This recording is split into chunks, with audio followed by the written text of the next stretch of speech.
Que bom estar aqui novamente com vocês. Hoje nós temos um convidado que é super especial, é um jogador que Mota, na verdade, trabalhou no tempo do Vitória e o Mota o convidou, ele estava aqui na Bahia e ele prontamente aceitou para estar aqui conosco, a gente fica muito agradecido. Não vou falar o nome dele não, na verdade eu vou apresentá-lo da melhor forma possível, mostrando os gols que ele fez por um grande clube brasileiro. Caio, por favor, solta aí.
Isso aí, Alec Gol.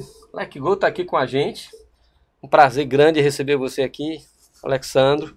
A gente fica muito feliz mesmo, porque a gente sabe que você pode agregar bastante aqui para não só para aquele que quer ser um grande centroavante como você foi, mas com aquele garoto que quer ser um jogador de futebol. O nosso programa tem esse objetivo. Na verdade, a gente está aqui para somar experiências através aqui do nosso guru aqui, que é Nilton Mota, é a nossa grande referência. Junto também aqui com o Riva, que faz parte da mesa, que é um ex-jogador que viveu momentos de concentração, de avaliações, de insucessos, de sucessos. Também aqui com a presença desse que vos fala, que é o Reginaldo Campos, que é um pequeno empresário de futebol, que vem também buscando atletas e colocando em alguns clubes. E somado com a experiência dos nossos convidados, né, que certamente passa muita coisa. Nós recebemos aqui pessoas que têm prestigiado bastante o nosso programa. Recebemos Marcelo Ramos, inclusive, aqui, né? Parceiro, aí, um grande artilheiro também. E a gente fica muito feliz em lhe ter por aqui. Obrigado, Reginaldo, Riva. E é lógico, jamais eu poderia negar, né, o convite do nosso professor Nilton Mota, que para mim, posso dizer que foi uma das primeiras, ou de repente a primeira pessoa mais importante para mim dentro da minha carreira de futebol. Eu vou até contar um pouco da história da base, né? E a gente aqui vai falar muito de base, mas para ser o Alec Gol teve que ter passado na base, né? Sim. Então, obrigado pelo convite aí. E já digo a vocês que eu também sou ouvinte direto. Eu tenho a oportunidade de assistir, de ver. Inclusive, quando o nosso querido João Paulo esteve aqui, eu assisti Sim, o programa de vocês. Então, de parabéns aí. Espero que eu possa retribuir, contribuir com alguma coisa aí. Massa. Meu amigo Mota, o que é que você fala aí? Não, ficar feliz, né, de ver Alexandro aqui. Foi uma pessoa que veio de Bauru, por Vitória, e foi uma pessoa que solidificou alguns conceitos. Eu era muito fã do Camisa 9, entendeu? E ele foi um dos grandes novos que passaram em nossas mãos, assim como o Marcelo Ramos, que esteve aqui. E o bom de Alec Gol, de Alexandro, é que ele é uma pessoa simples, entendeu? Uma das coisas que ele pode dizer é que a gente vê jogadores que com sucesso ele muda, entendeu? E Alexandro não. Então, Alexandro, hora nenhuma, foi levar o seu convite de casamento em minhas mãos, em Belo Horizonte, e ele não estava em Belo Horizonte. Então, é uma Que pessoa massa. assim que eu tenho assim uma grande admiração dentro e fora do campo. E eu tenho que agradecer que você está valorizando o nosso podcast. Nada, eu que agradeço. Um prazer. Riva, Quero agradecer aí Alexandre, o Alex Gol. A gente já assistiu muitos jogos dele, já ouviu muito falar. Nós temos um amigo em comum, o grande Moringão, Leiva, falava muito bem de Alexandre. E a gente tem acompanhado os podcasts. Além de ter sido um grande jogador, é um grande conhecedor de futebol. Tenho certeza que ele vai contribuir muito com essa resenha hoje aqui, promete muito. eu vou aqui falar um pouquinho de Alexandro, mas é uma coisa bem rapidinha, né? Porque ele é muito conhecido. Alexandro Barbosa Felisbino, seu nome Tá certo. certinho. 4 de fevereiro de 1981, 43 anos. Nascido em Bauru, 1,83, destro, apelido Alec Gol, né? Iniciou em 2001, finalizou agora em 2022, 21 anos de carreira, né? Centroavante, começou pelo Vitória, aqui está falando que foi de 1997 a 2001, foi o clube da Juventude, e daí teve uma carreira assim belíssima, passou pela Ponte Preta, Cruzeiro, o Sporting, também você teve na Arábia ou foi nos Emirados? Emirados. Al-Wahda, né? Internacional, Vasco da Gama, Atlético Mineiro, né? Flamengo, Palmeiras, Curitiba, São Bento, CSA, Figueirense, Noroeste, Primavera, enfim. Grandes clubes, uma carreira riquíssima, gol em tudo que é lugar. A gente até teve dificuldade para separar porque a gente estava procurando um vídeo que tinha uma quantidade menor de gols. Porque a gente precisava bater um papo, então a gente não podia apresentar um vídeo maior. Mas a gente fica muito feliz em ter aqui, Alex. E Mota já falava isso de você, né? Que você era uma pessoa humilde, uma pessoa totalmente acessível, e a gente fica muito feliz de receber pessoas assim, como o João Paulo. O João Paulo é desse jeito também, que valoriza, que é grato. A gente entende que a gratidão em qualquer área nunca é demais, é necessária, é importante. Eu acho até que gratidão é um dos motivos que faz a pessoa prosperar, crescer, chegar a seus objetivos. Exatamente. Eu vejo dessa forma e a gente fica muito feliz de ter as pessoas que estão passando por aqui, porque elas têm esse perfil. Nós vamos passar alguns vídeos aqui, e em cima desses vídeos nós vamos discorrer sobre alguns assuntos até para balizar a nossa discussão, porque o nosso programa Aprendendo Futebol tem esse objetivo. A gente quer chegar justamente no garoto que quer ser jogador de futebol, a gente quer chegar no pai que está ajudando o seu filho a ser jogador de futebol, no treinador da escolinha também que tem aquela luta, né? Então o nosso foco basicamente é isso. Você tem uma carreira riquíssima. Se a gente fosse falar de sua carreira aqui, pelo amor de Deus, né? Haja tempo, teria que ser uns 5 podcasts, né? Mas antes de passar esse vídeo, eu queria que você falasse assim, como é que você chegou no Vitória? Como é que aconteceu? Você e seu irmão vieram juntos? Não, depois eu soube que Mota até deu uma ratada, dispensou Richarlison, né? Mais adiante, em período foi isso aí? Eu queria que vocês trocassem, relembrassem aí desse tempo aí, como é que aconteceu isso aí? A minha chegada no Vitória, eu já tinha participado de alguns clubes, né? Eu já tinha feito teste em alguns clubes ali, principalmente do interior de São Paulo. E aí meu pai já tinha parado de jogar futebol. Para quem não conhece, meu pai foi o Lela, campeão brasileiro pelo Curitiba. Sim. Então a gente já vinha de uma história do futebol, a gente já vinha de um caminho do futebol, né? Eu digo sempre que meus primeiros passos foi dentro do campo, né? Meu pai levava a gente para o gramado, né? E então, assim, futebol, eu respirava já futebol mesmo sem ser jogador de futebol, né? Sim. E eu lembro que quando eu já tinha tido a oportunidade de fazer outras peneiras, outros testes, e antigamente era uma loucura, né? Esses testes, essas peneiras assim. E eu jogava em Bauru, eu jogava no Liceu Noroeste e jogava também no Prevê Objetivo, que eram os dois times da cidade de Bauru. Cheguei a jogar um pouco no Noroeste, né? Como na infância, só que o Noroeste não tinha uma base, né? O Noroeste, naquela época, não tinha uma base. Só pegava os garotos mesmo antes dos jogos, assim, do clube, e ele botava pra jogar, mas não tinha treinamento diário. E treinamento diário eu fazia no Liceu Noroeste, onde eu tinha um treinador chamado Jadson, que é de Bauru, que inclusive foi o que levou o Newton Mota para Bauru para fazer uma observação, uma avaliação. E eu lembro até hoje que o Jadson estava na porta da minha casa me chamando, e era num domingo, né? E eu falei, Jadson, eu não vou não. Ele falou, não, cara, tá o diretor do Vitória aí, e ele quer te ver. Mas Vitória? O que é Vitória? A Vitória da Bahia, né? Eu era muito jovem ainda. Eu não sabia nem onde era a Bahia direito. Eu falei, não, Jadson, eu não tô com cabeça para vir aqui no interior de São Paulo, né? Eu já tinha ido para Matsubara, já tinha ido para outros clubes. E aí meio que o Jadson ficou me forçando, né? Na porta da minha casa, vamos lá, observar, a peneira vai ser legal, pô, o cara é muito bom, e eu fui. Eu lembro que eu fui e eu arrastei meu irmão, na verdade o Richardson foi, porque a minha mãe, eu sou o mais velho, e minha mãe falava assim, quando eu saía para jogar futebol no sábado, no domingo, eu tinha que levar o Richardson, eu era obrigado a levar o Richardson. Né? Não para jogar, às vezes ele nem jogava, era mais para ir mesmo. Te acompanhar, né? Você tomar conta dele, vamos dizer assim, exatamente, para me acompanhar. E quando a gente chega lá no teste, né? Eu lembro até hoje, eu fiz um gol assim com 2 minutos, daí o Mota me chamou, né, e perguntou se eu já tinha feito outros testes e tal, eu conversei com ele, ele falou, não, tudo bem, vai lá. E eu voltei de novo pra peneira, e aí eu não sei se o Mota vai lembrar, acredito que não, né, ele deve ter feito inúmeros testes aí pelo Brasil afora, pelo mundo, e aí saiu uma falta, acho que uns 10 minutos da peneira assim, e ele gritou, gritou pro Jadson. Falou, manda o menino bater aí. Esse aí que fez. Esse moreninho aí. Sim. Manda ele bater. Eu nunca tinha batido uma falta na vida, né? Mas aí eu entendo o observador, né? O cara que conhece o talento. Eu já tinha feito um gol.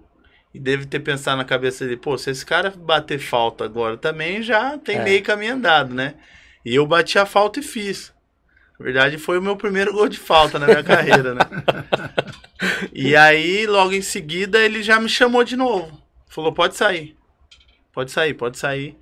E ali eu passei no teste, né? Richarlison não estava participando da peneira. O Richarlison fez no outro jogo, né? No outro jogo, sim. Bauru tem muito garoto, né? Sim. Inclusive naquele... Aí o Richarlison... Aí o Mota me chamou, já me tirou do treino. Aí falou, não, você já foi observado, já tá aprovado. E aí meu irmão fez o outro treino, né? Também foi aprovado no outro treino. E foram aprovados eu, meu irmão e mais 3 garotos. Então nós saímos lá... 5 garotos. 5 garotos aprovados. E assim, eu confesso que eu não queria vir. Eu não queria vir pro Vitória. Eu achava... Comecei a olhar no mapa onde era a Bahia, né? O Vitória ainda eu cheguei em 97 no Vitória. No 96 para 97. O Vitória ainda não era um clube assim com estrutura de respeito no Brasil, né, com uma estruturação. A gente ainda lá do Sul, ainda, né, a gente ainda tem o Nordeste ainda não como referência, né? Sim. Tinha o Nordeste, Nordeste, então não soava com bons olhos, né? Sim. O Nordeste. Então eu confesso que foi muito difícil eu vir pro Vitória. Eu não queria vir. Eu só vim pro Vitória, na verdade mesmo, porque a gente veio em 5 jogadores e um dos 5 era meu irmão. Aí eu falei, cara... Você se sentiu acolhido, eu né? falei... E tinha um menino que chamava... O apelido dele era Bolacha, e o pai dele ia vir com a gente também. E esse menino também a gente jogava junto no Liceu Noroeste. O pai dele me tratava como um filho. Então, ele queria muito que o Bolacha fosse jogador. Entendi. Ele, vamos, Alec, vai ser legal, eu vou com vocês e tal. E eu acabei vindo. Não que eu não queria vir por Vitória, né? É que eu já estava desgostoso com alguns testes que eu tinha feito em São Paulo. Eu, naquela época, estava com uma namoradinha também. E eu falei, vou lá pra Bahia, longe pra caramba, não sei quando eu volto. E aí... Mas acabou dando certo, né? De estar vindo com os meninos, né? E aí foi assim que eu cheguei ao Vitória da Bahia. Esse foi o meu começo. E aí você falou E o Bolacha não ficou. O Bolacha não Na verdade, o Bolacha não ficou.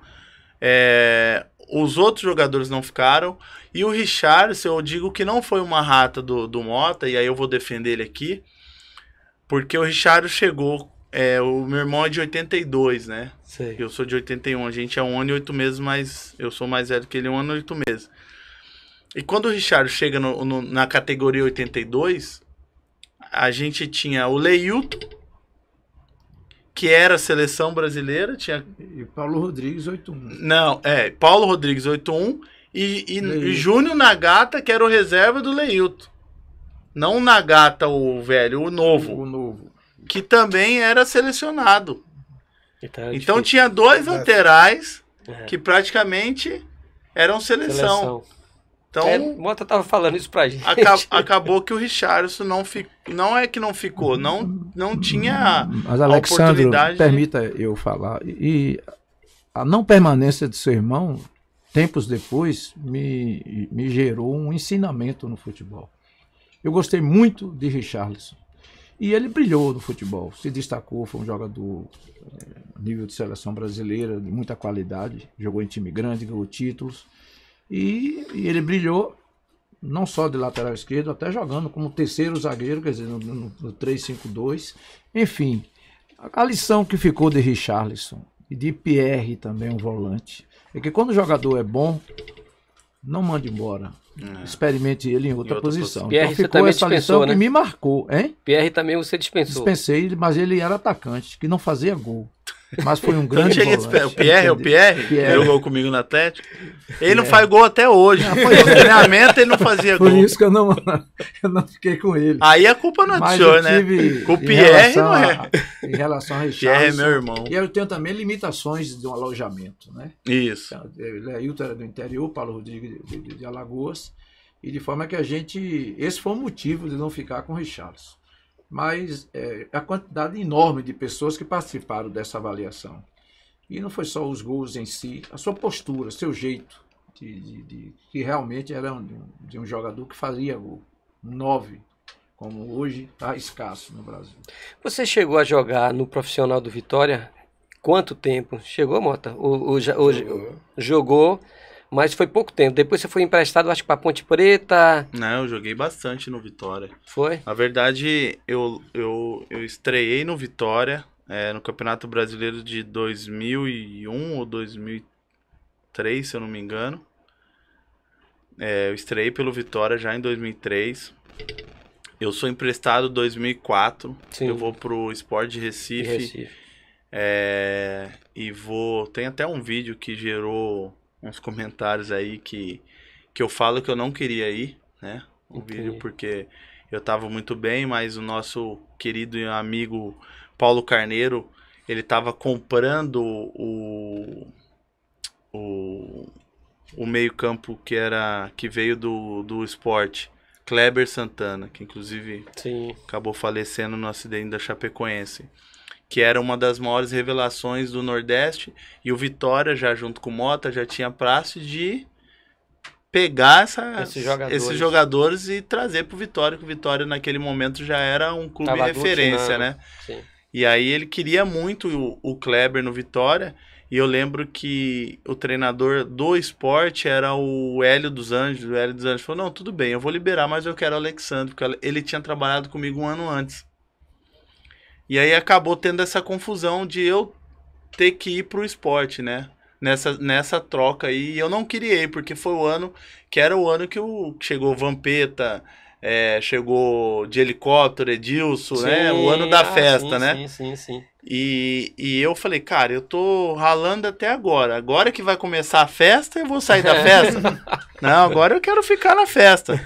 E foi quando eu fui pro Sport, acabou até tendo a oportunidade do Obina jogar, né? O Obina não... Sim. Obina, com a minha permanência, de repente, ele o Obina não jogaria, né? Entendi. E aí... Mas eu cheguei a jogar, aí quando eu volto... Alexandro, eu queria lhe fazer essa referência. Alexandro, ele era polêmico junto à torcida, porque Alexandro saía muito da área.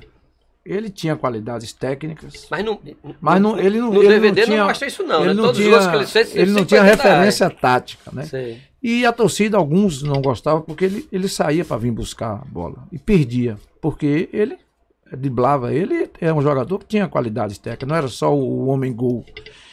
E acho que foi no esporte que você começou a ter uma maturidade mais tática, de se definir. Não foi no esporte que você fez gols e você se destacou? Na verdade, o Vitória, a base do Vitória, ela me ensinou bastante, porque quando a gente fala, hoje eu tenho um filho de 18 anos, o Ian, ele tá indo pro Marília, né? Sim. Tá mais próximo de mim. O Marília hoje está com uma estruturação. O Julinho, que foi empresário do meu irmão por muitos anos, está tocando Marília. E eu levei ele lá porque eu vi a gestão lá, são pessoas sérias. E o meu filho resolveu voltar a jogar futebol. Ele é muito talentoso. Não é goleador igual o pai, mas é muito talentoso. E ele tinha meio que desanimado, pegou aquela época da pandemia. Sim. E quando foi esse ano agora, ele falou, pai, eu acho Vou que eu quero tentar jogar novamente. bola. Jogar futebol. Porque eu falava pra ele, meu pai, o Lela, o tio dele falava com ele, os dois tios são do futebol, né? Pra quem não sabe, o Deco é meu cunhado, né? Eu sou casado com a irmã do Deco, a Vanessa, há 21 anos, o Deco, que é diretor do Barcelona Sim. hoje. Então a cobrança em cima dos meus filhos é muito grande, né? Porque o Richard joga bola, Família meu toda. pai foi campeão, jogou bola, o Deco ganhou tudo, eu joguei, então meus filhos se sentiram muito acuados. E ele tá no Marília hoje. E o que eu falo do Vitória, né? O Vitória me ensinou porque eu saí de casa, quando eu venho pro Vitória, aí a gente volta um pouquinho, quando eu falei que eu não é que eu não queria vir, que o Vitória, a Bahia pra mim era muito longe, era desgastante. Sim. Mas quando eu piso aqui, eu resolvo ser jogador de futebol. Eu sempre fui um cara muito... Eu digo sempre que 60% de você ser jogador passa pela sua vontade. Hoje muito mais. Antes ainda precisava de talento. Hoje você ainda não precisa de tanto talento. Hoje o esforço físico, a vontade, o querer, ele tá fazendo até mais força, né? Eu acho que até hoje você pode... Então eu já tinha isso. Eu falo assim, cara, se eu quero, eu vou ser. Né? E por que eu falo que a base do Vitória me ensinou muito? Porque, e aí a gente vai falar mais, a gente vai falar depois disso. Eu fui mandado embora na base do Vitória.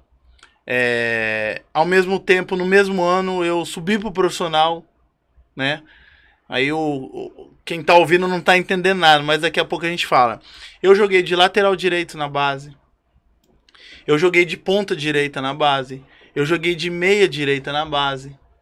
O Mota criou uma situação dentro da base do Vitória.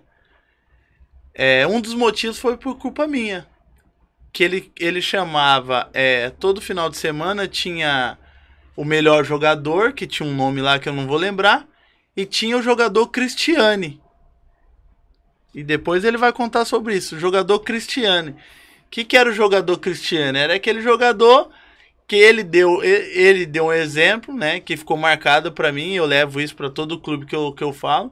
Ele falava que o jogador Cristiano é aquela menina bonita da escola, que quando você chegou hoje, ela te deu um olhar, você falou, opa, Cristiano me olhou.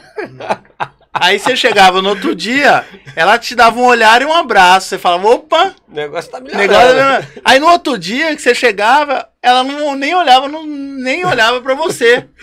Ele levou isso para um paralelo do futebol, que era o jogador Cristiano. E quando você chegava no jogo para ver o cara, ele arrebentava. Aí um dia você chegava, não jogava nada. Quando você mais esperava, ele não jogava, entendeu? Ele levou isso como Cristiano. E por que Cristiano? Porque quando eu joguei de meio campo, eu joguei na época, tinha meia direita e meia esquerda. Eu joguei de meia direita no Vitória. E de meia direita eu era esse Cristiane, né?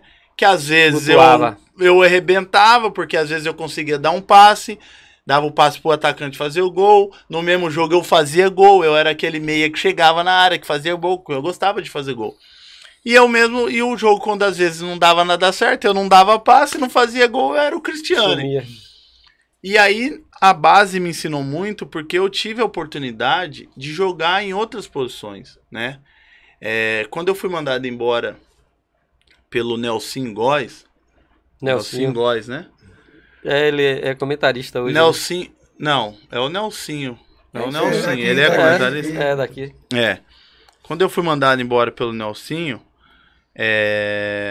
a equipe era de praxe do Vitória. Se eu estiver falando alguma besteira aqui, o Mota me corrige.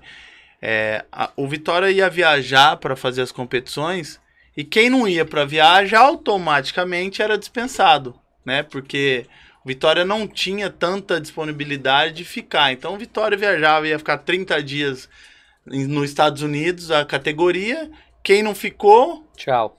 era um ou outro que ficava, mas o restante era tudo mandado embora. E eu fui mandado embora nessa leva. Quando eu fico a semana para ir embora, minha passagem era de 10 a 15 dias para frente para ir embora, né? Quando eu fico nesse momento, o treinador Marcelo Chamusca me chama para completar um treino lá no terrão dos juniores, que No já era Peroni. juniores ou juvenil? Juniores, né? Juniores. Juniores, me chamam para completar o treino. E aí, quando você vai completar o treino, você treina de qualquer jeito. E tinha um lateral chamado Marcel que estava machucado. Ele falou assim, cara, você consegue fazer a direita para mim? Eu falei, professor, eu nunca fiz, mas já é porque é para completar treino. Vamos lá. Então eu fiquei uma semana treinando de lateral direito. E eu já tinha jogado de meia direita. Eu fiquei uma semana treinando de lateral direito. Só que eu não marcava muito bem. Para atacar eu ia bem, mas para marcar eu não marcava muito bem. E eu fiquei com o Marcelo Chamusca. E o Marcelo falou, cara, o que você tá fazendo aqui? Eu falei, não, eu ia embora e tal. Ele falou, não, você vai ficar treinando comigo, gostei de você. Aí na outra semana, o Marcel voltou, ele me botou já de meia direita. Já me botou para ficar treinando na minha posição, onde eu treinava, meia direita, atacante, né, naquela época. E aí eu fico na base, jogando nesse misto de meia direita, lateral direito, treinei. Meia esquerda, mesmo não jogando com a 10, mas vinha pra Você esquerda. já o quê? Com 18 anos de idade? Não, isso logo quando eu cheguei. Isso nós estamos falando com 16 anos. Ah, com 16 anos. Você estava treinando com os juniores, mas na verdade você tinha 16 anos. Isso, exatamente. Completando o treino. Sim. E o que chamava muita atenção? Que os treinos geralmente eram treinos coletivos, né? Naquela época, ou treino com campo reduzido. Mas antigamente não tinha muito esse negócio de treinar... treinamentos específicos, tinha dia para isso. A gente o Mota tirava alguns dias. Mas fora isso, o treino, era jogo. O Mota gostava muito de jogo. Ele queria ver jogo. Ele falava que o jogador tem que jogar. Então, chamava atenção porque eu fazia muito gol nos treinamentos. E aí o Marcelo Chamusca me falou um dia, você não quer jogar mais na frente? Aí eu falei, eu posso jogar. Foi aí que começou, né?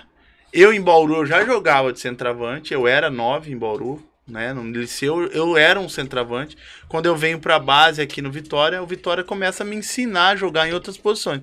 Até na verdade porque eu não queria ir embora. Então, se o cara me botasse de goleiro, eu ia, porque eu já tava definido a ficar. Meu irmão já tinha ido embora, os outros meninos já tinham ido embora, eu já tava fixo aqui. Então o Vitória me ensinou muito. A base me ensinou. Eu digo sempre que o começo de tudo, a vida tem que ter um começo, meio e fim, né? E se eu não tivesse tido esse começo que a base me ofereceu dentro dessa estrutura, algumas coisas até por sorte, algumas coisas até por, né? Sorte, quando eu falo, de acontecimento, né? De me botar na lateral direita porque o lateral machucou. Isso que eu chamo de sorte. Eu digo que futebol não é sorte. Eu falo sorte nesse sentido, né? De acontecimento. Surgiu acontecimento. Exatamente. Então eu digo que esse começo me deu uma sustentação para eu ser o Alec Gol. Eu acho que sem esse começo, eu tenho certeza. Sem esse começo, eu não teria sido Alec Gol. E por que eu tô alongando nisso? Eu tô alongando nisso pelo seguinte.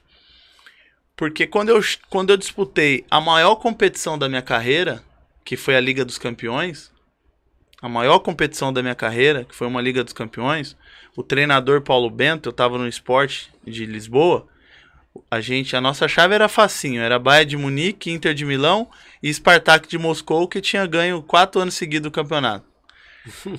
Aí ele me chamou um dia no treino e falou assim, você não joga em outra posição? Eu fui contratado para o Sport de Lisboa de centroavante. Eu fui para o lugar do David.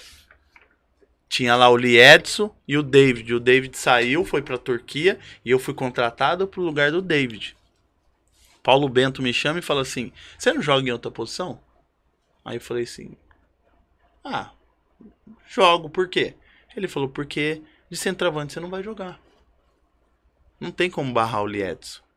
Não tem como barrar o Liedson. O Liedson tem 2, 3 anos aqui, ele é artilheiro de tudo. E no meu esquema eu não jogo com 2 atacantes. Eu jogo com 2 abertos e 1 atacante só. Eu jogo com 2 extremos, que naquela época aí já era extremo. Eu jogo com 2 extremos e 1 centroavante só. Por que eu tô me alongando? Porque eu falei assim: não, eu jogo. Você joga do quê? Eu falei: na base, antigamente já joguei de meia direita, ponta direita. Onde você me botar do lado direito, eu vou jogar. Ele falou: então ótimo. Eu vou te usar essa semana. Você vai treinar a semana toda pelo lado direito. Pelo lado direito. Ele me botou do lado direito. Eu do lado direito. Nani, o de Portugal. Lied, centroavante. E o Romagnoli, um 10, que era um argentino.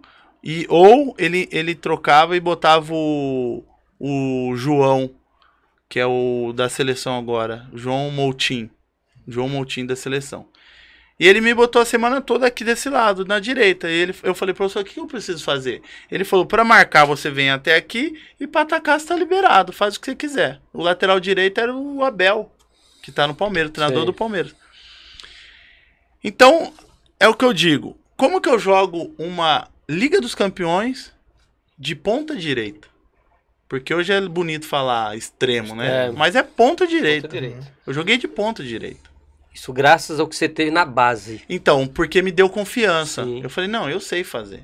E outra, tem uma coisa que eu nunca falei, nunca ninguém falou sobre isso.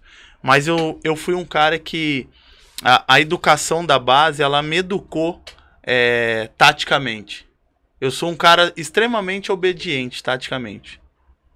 Essa desobediência que o Mota falou, de sair da área, era uma desobediência porque eu sempre acreditei em mim. E eu sabia que eu tinha qualidade para sair da área. Mas quando eu fiquei maduro, ao ponto de reconhecer que dentro da área eu era mortal, e fora da área eu era bom jogador... Você foi inteligente. Aí eu falei: opa, peraí. Se eu ficar aqui dentro, eu sou diferente. Se eu for para fora, eu sou normal. Então, eu sempre fui um cara muito obediente. E a Europa, ela traz muito isso, de você ter que ser obediente. Sim. Mas onde eu fui obediente? Eu fui obediente na base. A base me estruturou isso. A base me deu essa obediência. Eu acho que isso é um ótimo depoimento. Eu acho que essa dica aí, para você que é pai, e para você que é garotinho, que está vivendo essa situação agora. De repente, teu treinador está tentando te ajudar, está tentando te colocar numa posição e você está chateado, está achando que ele está te queimando, que ele está te prejudicando. Isso já aconteceu até com um jogador nosso, um pai uma certa vez, Seu Reginaldo, o treinador tá botando meu filho para jogar agora de lateral. Ele era meia canhoto, então jogar como lateral é algo que totalmente possível. E ele querendo que eu fosse conversar com o treinador, né? E aí eu passei a falar: para seu filho é uma maravilha isso. Primeiro, é mais fácil do que ele vingar como lateral do que meia, porque meia é muito mais concorrido. E o lateral, isso pode ser trabalhado. Segundo, porque a gente, como empresário, a gente não vai poder estar conversando com o treinador sobre uma situação dessa. Então, considere que um atleta, para ser jogador de futebol, João Paulo já fez esse comentário aqui, seria necessário pelo menos ele ter facilidade de atuar em pelo menos 3 posições. Isso só vai engrandecer a qualidade do atleta. Aqui é uma prova concreta. Nós vimos aqui Alex Gol dar esse depoimento. Ele conseguiu jogar numa competição de altíssimo nível graças ao que ele passou na base. Então não encare isso de forma nenhuma como sendo algo negativo. Isso pode ser muito positivo e necessário. A base é a base. É o momento de você fazer essas avaliações. Tô certo, Mota? Tá certo, sim. E uma das coisas interessantes que Alexandro falou foi de que a vontade dele, o foco, né? A determinação em ser jogador. Eu citei aqui, e você até se comunicou comigo, quando eu citei que você teve um momento que você já lá, você querendo voltar. E a grande realidade, eu me lembrando melhor agora, você não foi para os juniores. Marcelo Chamusca era treinador do Sub-17 e Nelson Góes do Sub-16. Isso. Então, o Sub-17 viajou para a competição e, às vezes, sem nenhum demérito para Nelson Góes, que era um grande profissional, Sim. mas a quantidade grande de jogadores que chegavam no Vitória incitava, às vezes, a não ter, e isso aconteceu com o Nadigol também. Nadigol teve um treinador e foi Zé Augusto que recebeu ele. E os times B existiam e Marcelo lhe chamou para o ar. Então, mais oportuno que você falar, principalmente para o seu foco. Eu imagino que é sair de Bauru e vir para Salvador. E aí falei também de Leiva, que foi uma pessoa importante nesse início seu, nesse encorajamento. Leiva, que hoje está no Fluminense do Rio como observador técnico, mas foi um grande amigo de Alexandre. Ô Mota, você falou de Leiva, não sei se Alexandre pode testemunhar isso. Me parece que, na verdade, o observador técnico, ele faz meio que o acolhimento do atleta de teste, porque o próprio clube não faz isso, né? Porque o observador técnico, ele vai lá, em loco, ele vê a realidade do atleta, da família, então ele está vendo o atleta naquele meio. Então, quando ele traz o atleta para o clube, a pessoa que conhece onde aquele atleta morava, onde ele jogava, é o observador técnico, né? Então, ele meio que funciona como um Leiva talvez tenha funcionado para Alexandre, né? Como sendo aquela referência, era quem acalmava, quem tranquilizava.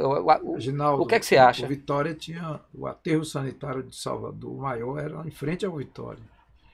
O Vitória era um clube que ficou muito tempo sem ganhar, entendeu? Então era um clube querido, grande, popular, mas não era um clube muito conhecido no Sul. Por isso que o Vitória, quando começou a crescer, se falava muito Vitória da Bahia, e o pessoal não gostava, Vitória da Bahia. Primeira competição que nós fomos, a Copa Gazetinha no Espírito Santo, na hora que o radialista anunciou, e falou, vai entrar agora para desfilar o Esporte Clube Bahia. E nós éramos do Vitória. Ele falou que era o Bahia que ia entrar. Então, era necessário muita recepção. Você não tinha celular, a comunicação era difícil. Entendeu? Às vezes o menino ficava lá dias sem comunicar com a família. A família não tinha telefone em casa, a família humilde. Então, tinha todas as dificuldades que faziam. Que a recepção teria que ser boa, motivadora para o jogador querer continuar. Os observador técnico do Vitória naquela época eram pessoas também que não só faziam a peneira, né? Eram pessoas presentes no dia a dia, entendeu? Eles viajavam às vezes em competição. O Leiva se tornou um grande amigo até por uma briga que a gente teve, né? O Mota não sabe disso, né? Isso aí foi uma coisa lá atrás. Eu fui numa competição Laranjal Paulista, que Mota fazia um tal de uns expressinhos, que era os catados, né? Jogador que não tá nem lá nem cá, montava um expressinho e mandava uma competição para ver o que dava. E eu fui, ele vai lembrar agora, o treinador era Orlando da Hora, meu treinador. E Leiva foi nessa competição.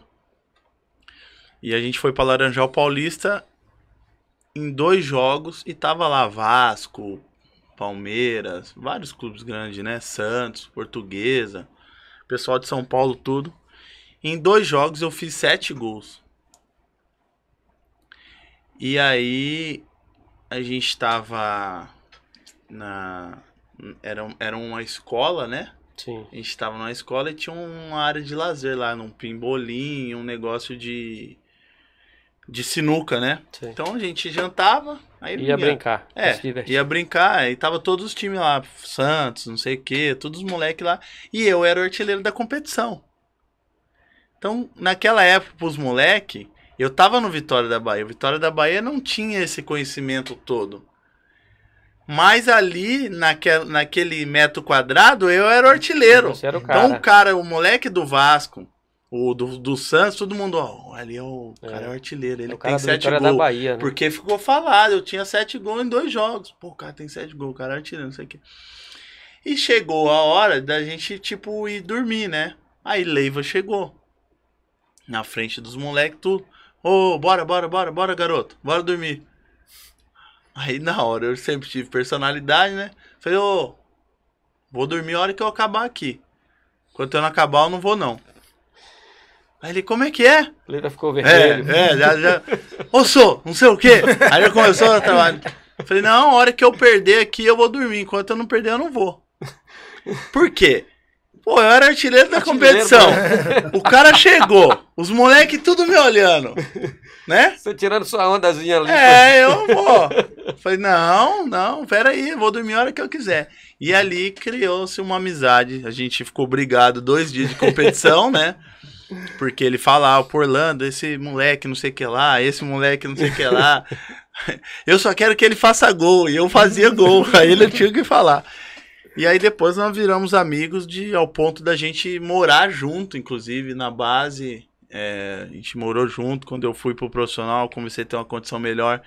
Eu dei uma ajuda pro Leiva, a gente morou junto. Então a gente tem uma amizade muito grande. Mas essa fase do observador técnico de amizade, então eu acho que isso é importante. No dia a dia, sabe? E o Leiva, entre outros, eles faziam muito isso. Eles não só faziam observação, mas eles estavam no dia a dia dos treinamentos, né? Sim. Então isso chama muita atenção. E um detalhe, né? Torcendo, porque o observador técnico traz o jogador, se o jogador é aprovado, pô, ele tá chancelando o olho dele, né? Então ele tá ali... Mota nunca contou a história do Leiva Hamburgo, não. Contou? Um dia ele vai contar. Já contou? Brincadeira, Leiva. Brincadeira, Leiva. Alexandro, quem colocou esse apelido, Alec Gol, em você? Foi pelo Vasco, né? Foi um ano maravilhoso que eu tive de Copa do Brasil. Na verdade, eu vinha de 2 anos, né? Muito bem no Internacional, onde eu fui artilheiro do clube pela Libertadores, fui artilheiro do Gaúcho, né? Eu fiz 69 gols no Inter, 59 oficiais, em 2 anos, né? 2 temporadas. E aí eu vou pro Vasco, o Vasco...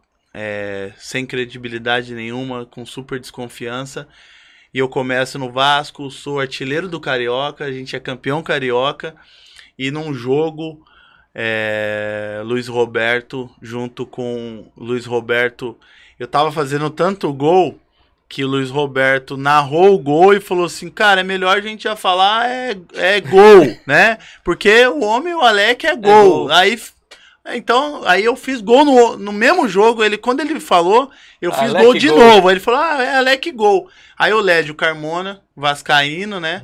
Entrou na onda. Vamos chamar ele agora de Alec Gol. E de lá pra cá, de 2011, foi uma responsabilidade maior, né? Porque botar o nome, eu fui o primeiro cara a usar o nome de Gol, né? Depois veio outros aí, Nadigol, Gabigol, enfim. Mas o primeiro foi em 2011. Foi uma responsabilidade grande, mas como eu já não saía mais da área, né? Eu ficava dentro da área. Então gostoso. Eu sabia que eu ia conseguir dar conta do recado. Ué, você entregou o time do Lédio, hein, rapaz? O Lédio vai ligar pra você. Na época ele era vascaíno, não sei agora. Eu vou pedir pra Caio colocar pra gente aí um vídeo que é legal, show de bola. Do Praz. Eu também tenho um filho que está nessa luta para ser jogador de futebol. Ele participou de um podcast, eu acho que foi o curso de futebol, não sei exatamente, mas vai aparecer aí. Solta pra gente aí, Caio. Depois a gente vai falar.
passar para Riva. Riva, a gente que tá na beira do campo, sempre olhando o jogador, sempre tem esse dilema, né? Porque chegam pra gente falando assim, pô, aqui tem um menino que joga pra caralho, bom pra caralho. Quando você vê, o menino tecnicamente é maravilha, né?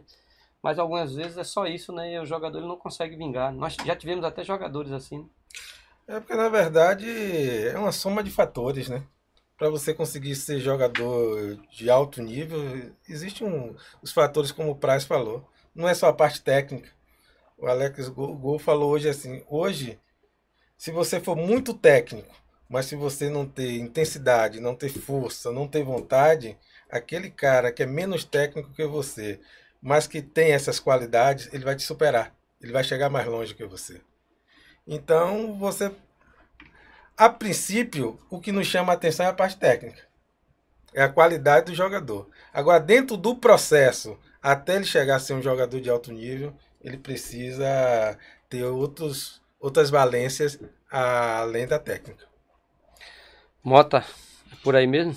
O começo, cortou um pouquinho o começo, entendeu? Desse vídeo, quando ele disse que 90%, ele chegou a dizer isso, Sim. o Fernando Praz, que 90% dos jogadores de talento não vencem no futebol, só vence 10%.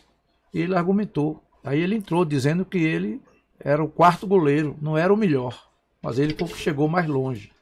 Então isso é importante, você até falou, dentro de sua carreira tem um pouco disso, ou muito disso. Eu queria ouvir sua explanação em relação a esse vídeo. O Fernando Praz é meu amigo, meu irmão, cara que eu tenho orgulho de falar que eu sou amigo dele. Ele fez muito bem a colocação, né? E eu digo também assim que o futebol, o talento, o jogador talentoso, ele nasce talentoso, né? O talento você não cria. Mota não consegue revelar talento, né? Criar o talento dentro do cara. O talento já vem. O talento você melhora ele, você aprimora ele, né? É o que a gente fala, lapidar o talento, né? Então, eu dou muito esse exemplo. Eu nunca ouvi o Cristiano Ronaldo falar sobre isso, mas eu uso muito esse exemplo do Cristiano e do Messi, para mim. Por quê? O Messi é um cara que nasceu com talento. Uhum. Ele não precisa, entre aspas, treinar. Ele não precisa ser lapidado. Ele com 10 anos já batia diferente na bola, né? Ele já tem velocidade. Ele não precisou treinar velocidade. Ele é um cara forte. Ele não precisou treinar força. E o Cristiano Ronaldo é um cara que nasceu com talento. Mas ele não nasceu. Ele precisou treinar força. Ele precisou treinar velocidade. Ele precisou treinar falta. Por quê? Porque ele queria ser melhor do que ele era. Ele tem talento também. Só que ele é um talento que ele olhou para ele e falou assim, não, eu quero ser mais do que eu sou. Eu quero ser o melhor do mundo. Para ele ser o melhor do mundo, ele precisou treinar. Ele precisou se esforçar, ele precisou fazer coisa diferente. O Messi, para ser o melhor do mundo, não precisou fazer nada. Mas quantos Messis a gente vai ter no mundo? Quantos Neymar a gente tem no mundo? O Neymar é um exemplo também. O Neymar é um Messi da vida. Sim, eu coloco os dois no mesmo patamar. Sim. Tecnicamente, né? Tecnicamente de qualidade. O Neymar também é um cara que não precisa se esforçar, porque ele tem velocidade, ele é técnico, ele é bom, ele bate falso, ele faz gol, ele faz tudo. O Cristiano não. O Cristiano, eu falo um pouco mais do Cristiano, porque o Cristiano vem um pouco nisso que o Praz falou. O Cristiano, ele começa na base do esporte, mas ele não é aquele jogador que todo mundo já olhava e falava assim, nossa, o Cristiano Ronaldo. Não, o Cristiano Ronaldo cresceu o Cristiano Ronaldo. Ele nasceu um menino e virou o Cristiano Ronaldo. O Messi não. O Messi nasceu o Messi. Lá na base, lá que o Messi estava, todo mundo já olhava. Vocês que são empresários, observador técnico, é aquele jogador que todo mundo olha e fala, mano, isso aí... esquece. Quantos anos? 9 anos? Vai jogar, é bom jogar, é o Messi. O Cristiano, com certeza... Ia ter dúvida, né? Isso ia, na verdade... Não, olharam, aquele menino é bom, mas não era o Messi, não era... E ele criou isso. Ele virou. Então, o que o Fernando Praz fala é o seguinte... Às vezes o talento, Se você não é talentoso ao ponto de um Messi e de um Neymar, você pode ficar para trás. Sim. Porque pode vir um cara que tem uma qualidade inferior a sua, um talento menor, mas o cara que quer muito mais que você. E algumas coisas ele vai até passar de você que é talentoso. Que é no caso da força, no caso do treinamento físico, no treinamento mental, que isso chama muita atenção. Isso não é se jogar fora. Eu sempre fui um cara de personalidade muito forte. Muito forte. Quando eu falava eu quero, vou fazer. Muito foco, né? Só que assim, quando eu falo a personalidade forte é aliada ao treinamento, aliada ao que você tem que fazer. Eu sempre fui batedor de pênalti. Por quê? Porque eu treinava pênalti. E eu sabia que pênalti era importante pra mim. Às vezes o atacante passa 2, 3 jogos sem fazer gol e um pênalti salva. Né? Tira uma pressão das costas, porque a gente é contratado pra fazer gol. E eu cheguei ao ponto que eu era tão focado que eu cheguei no Atlético Mineiro com o Ronaldinho Gaúcho que o batedor era eu. Por quê? Mas por quê? Eu batia melhor que o Ronaldinho? Não. Mas eu treinei tanto que eu consegui, porque o Ronaldo é talentoso, ele não precisou treinar pênalti. Ele tem talento para bater o pênalti. Eu precisei treinar. Então eu treinei tanto que eu cheguei a um ponto de pênalti, tá? Não tô falando de técnica, de pênalti, de tá aqui, olhar pro Ronaldo e falar assim, não, mano, quem vai bater sou eu. Então isso é o que o Fernando Praz acabou de falar ali. É você ser resiliente, você acreditar em você acreditar num processo e ir até o fim. Quando a gente fala de foco, que é uma palavra muito usada no futebol, inclusive na base, né? Até porque quando nós conversamos com os garotos, são garotos, então eles têm um nível de TDAH, né? Eles são muito ainda ansiosos. E quando a gente fala de foco, para você que é pai, para você que é garoto que está nos assistindo, é basicamente isso. Ter foco não é simplesmente ter foco no jogo, não, né? É ter foco durante a semana. É você ter essa dedicação, essa disciplina. Foco é nisso, é você focar a sua semana toda, é focar cada trabalho que você vai fazer. Fazer com seriedade, fazer com dedicação, porque é isso que vai lhe fazer diferente, né? Em algumas situações até ultrapassando o talento de alguns que não tem essa disciplina. Então foco é isso. Claro que dentro do jogo você tem que ter um foco, mas não adianta ter o foco só no jogo e durante a semana, que vai lhe trazer condições para você no jogo ter uma condição melhor, você não ter esse foco não adiantou de nada, sabe? Então você seria bastante prejudicado, você enquanto jogador, você vai ser prejudicado se você não tiver esse foco, não tiver essa disciplina e não tiver disposto a pagar esse preço. Alex Gol, ele comentou aqui, quando ele queria, ele resolveu vir para o Vitória, não, eu vou ficar no Vitória, eu vou ser jogador. Então isso é extremamente importante, é o jogador querer, não é o pai querer, é o jogador tem que querer. Veja, em nenhum momento aqui a gente ouviu Alex falar do pai dele como pressão, e olha que foi um jogador, um campeão brasileiro, né? Mas ele não citou, falou do irmão, falou de tudo mais, mas não citou o pai. Então é importante o jogador querer ter essa vontade. Se ele quiser, tiver disposto a ter esse foco e, claro, for bem orientado, ele está fadado ao sucesso. Em que nível a gente não sabe, mas ele está fadado a conseguir ter um bom espaço. Sabe por quê, pessoal? Porque em qualquer área, não só no futebol, o cara que é comprometido, que ele quer muito, vale muito. Vale muito, todo mundo, toda empresa, todo clube quer um jogador que seja muito comprometido, muito disciplinado, porque o investimento é grande, você não pode perder tempo com amadores que vão pensar, não, eu resolvo, nada, acabou esse tempo, agora é trabalho, o talento sempre vai existir, mas o trabalho, a dedicação é extremamente importante. E aí, Mota, é isso mesmo? Você já teve jogadores assim também, né, não, que de repente...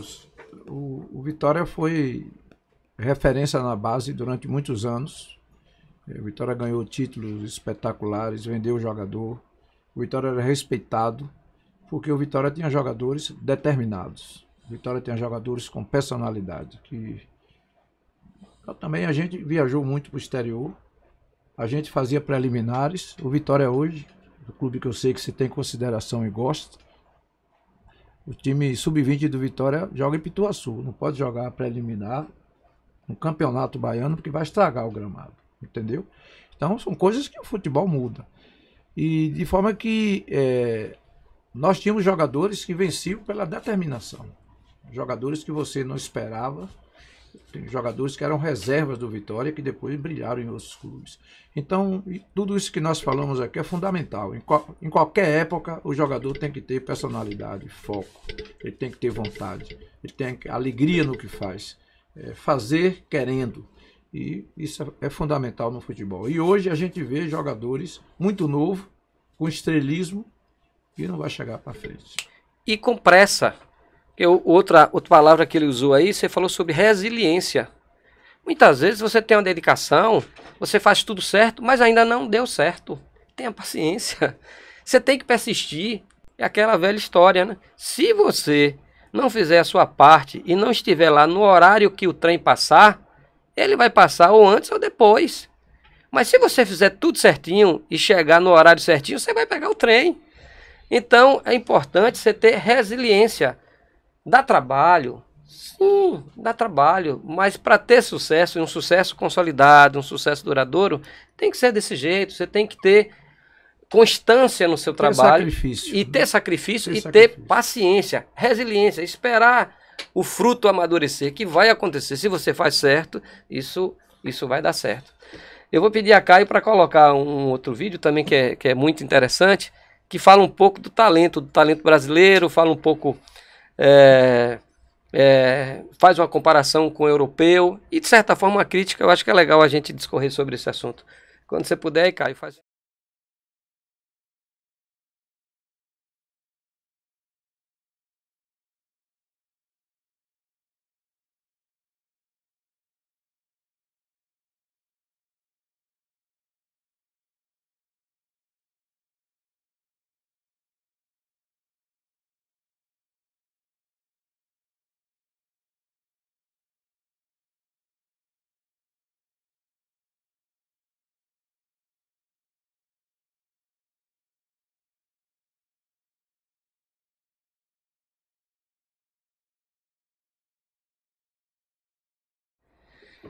Achei esse vídeo massa. Ele só errou numa frase: o treino é feito para treinar, não para errar. Você pode até errar. Você pode até errar, mas é feito para treinar. Mas tirando isso, é brilhante. Isso aí é um tema polêmico, hein? Muito polêmico, é isso que eu ia falar. Muito polêmico porque, de certa forma, tem um tonzinho de desprezo para a preparação, talvez até tática, né? E não pode ser contraditório ao vídeo passado, mostrando que somente o foco resolve. Não.